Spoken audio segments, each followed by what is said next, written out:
سلام دوستان عزیزم، امیدوارم حالتون خوب باشه. امروز اومدم تا در مورد بهترین روش‌های درمان خانگی رشد سریع مو با شما صحبت کنم. با استفاده از روش‌هایی که داخل ویدیو میگم میتونید رویش موی خود را در خانه درمان کنید و بیشتر کنید. یک ماهی حاوی اسیدهای چرب امگا 3 است که برای سلامتی موها بسیار مفید است.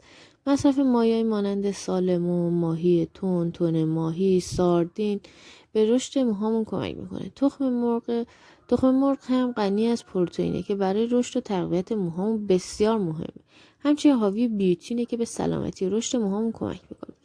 3. آووکادو حاوی چربی‌های سالم، ویتامین‌های ای و سی که به نرمی و لطافت موهامون کمک میکنه و رشد آنها رو تحریک میکنه. 4. مغزها و دانه‌ها مانند بادام، گردو، فندق، کنجد حاوی ویتامین‌ها و مواد معدنی و اسیدهای چرب سالم هستند که برای سلامتی موها ضروری‌اند. 5. سبزیجات و میوه‌ها مانند اسفناج، بروکلی، کلم، پرتقال، توت فرنگی و کیوی حاوی ویتامین‌ها و مواد مغذی مورد نیاز برای رشد موهامون هستند. 6. لبنیات. مصرف لبنیات مانند ماست، پنیر، دوغ علاوه بر ارائه پروتئین حاوی کلسیم و روی است که برای سلامتی رشد به موهامون کمک میکنه. 7. لحم قرمز و گوشت و مرغ. لحم قرمز و گوشت و مرغ حاوی پروتئین و آهن هستند که برای رشد سالم موها ضروری است. 8. غلات. مصرف غلات کامل مانند جو، برنج قهوه‌ای، نان سبوسدار موجب ارائه فیبر و ویتامین‌های گروه بی به موهامون میشه و خیلی مهمه که رژیم غذایی خودمون رو به طور کلی و متعادل و متنوع نگه داریم. از مواد غذایی غنی از تغذیه‌های مورد نیاز موهامون استفاده کنیم. قبل از مصرف هر گونه مکمل‌های مویی یا مکمل با پزشک یا متخصص تغذیه‌مون باید مشورت کنیم.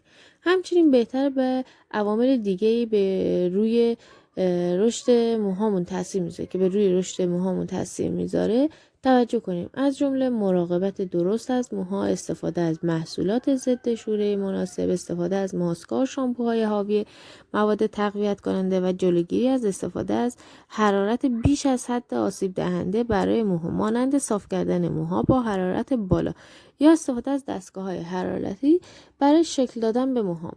من دوستان عزیزم امیدوارم این مطالب مفید واقع شده باشن و با کمترین امکانات و خوراکی و گیاهانی که در دسترس و در تمام خانه ها یافت میشه به رشد سریع موهاتون کمک کنید. ممنون میشم اگه مطالب مفید بودن ما رو سابسکرایب کنید و با دوستان خودتون به اشتراک بگذارید و اگه نظری بود، سوالی بود در کامنت به ما بگید. ممنون از همراهی همیشگی شما دوستان عزیز.